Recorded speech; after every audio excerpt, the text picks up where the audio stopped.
হুগলি জেলার খানাকুল থানার অন্তর্গত রঘুনাথপুর গ্রামের বাসিন্দা লাকি বেরা।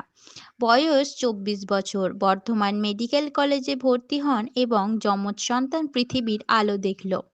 কিন্তু সেই যমজ সন্তানদের মাত্র 4 দিনের সন্তান। ও নেগেটিভ রক্তের প্রয়োজন ছিল। 1 ইউনিট ও নেগেটিভ রক্ত ব্যবস্থা করা হলো জয়দেব দত্তের চেষ্টাতে। দেবদাস ভট্টাচার্য নানান ব্যস্ততার মাঝেও রক্তদান করতে এগিয়ে আসেন।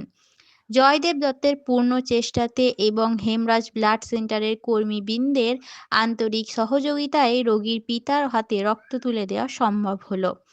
রক্তদাতা দেবদাস ভট্টাচার্য ও জয়দেব দত্তকে কুর্নিশ জানালেন 4 দিনের সন্তানের পিতা শোভন বেরা। জন্মানোর পর থেকেই 4 দিনের সন্তান দুজনকে আইসিইউতে রাখতে হয়েছিল। শরীরে রক্ত দেওয়া ছাড়া অন্য কোনো উপায় ছিল না। বর্ধমান মেডিকেল কলেজে ভর্তিরত মরণাপন্ন শিশুর প্রাণ রক্ষার্থে রক্তের ব্যবস্থা হলো কাটোয়া থেকেই। রক্তদান করেন দেবদাস ভট্টাচার্য। রক্ত পেয়ে সুস্থ আছে 2 সন্তান সহ মা।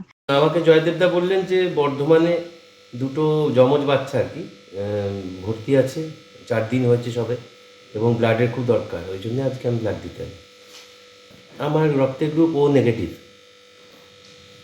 দেখুন, সবাইকেই বলছি যে আমি 3 মাস অন্তর অন্তর রক্ত দিতে আসি, এবং 3 মাস হয়ে গেলে আমি আবার মনে করিয়ে দিই জয়দেবদাকে, যিনি আমাকে ডাকেন আর কি রক্ত দিতে, অ্যাকচুয়ালি নিতে।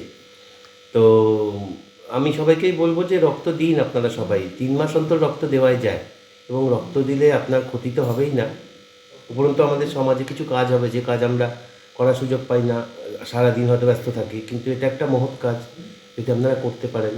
যার যখন রক্ত দরকার হয় সেই বোঝে যে সেই রক্তটা পাওয়াটা তার কাছে কত কষ্টের। তো আপনারা সবাই রক্ত দিন, এটাই বলবো। আমার নাম দেবদাস ভট্টাচার্য। আমার শ্রীখণ্ডে বাড়ি, কাটোয়া থানার আন্ডারে শ্রীখণ্ড একটা বর্ধিষ্ণু গ্রাম, সেখানে আমার বাড়ি। না, আমি এই নিয়ে 8বার রক্ত দিলাম মোটামুটি মনে পড়ছে যা। তো কোনো দিনই কোনো অসুবিধা হয়নি।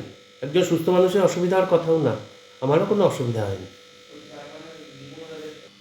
আমার বাচ্চার খুবই সমস্যা, ওর হচ্ছে মানে রক্ত ট্রান্সপ্লান্ট করতে হবে। বর্ধমান মেডিকেল কলেজে উনি ভর্তি আছে আমার 4 দিনের বাচ্চা। ইনি আমার উপকার করেছেন। আচ্ছা, আপনি এই যে তখন কোনো ধরনের আপনাদের বিশাল সহযোগিতা এবং আপনাদের মানে ভালোবাসা মানে আমার বাচ্চার উপরে থাকুক সর্বদা, এটাই আমি কামনা করি, এবং ভালোভাবে যেন তারা সুস্থ সবলভাবে জীবনযাপন করে, এটাই হয়েছে। বাচ্চা দুটো এখন আছে বর্ধমান মেডিকেল কলেজের আইসিইউতে ভর্তি আছে, তো ওদের ব্লাড ট্রান্সপ্লান্ট হবে। আমার নাম হচ্ছে শোভন বেরা, আমার বাড়ি হচ্ছে খানাকুল থানা, রঘুনাথপুর গ্রাম, পোস্ট পিলখা।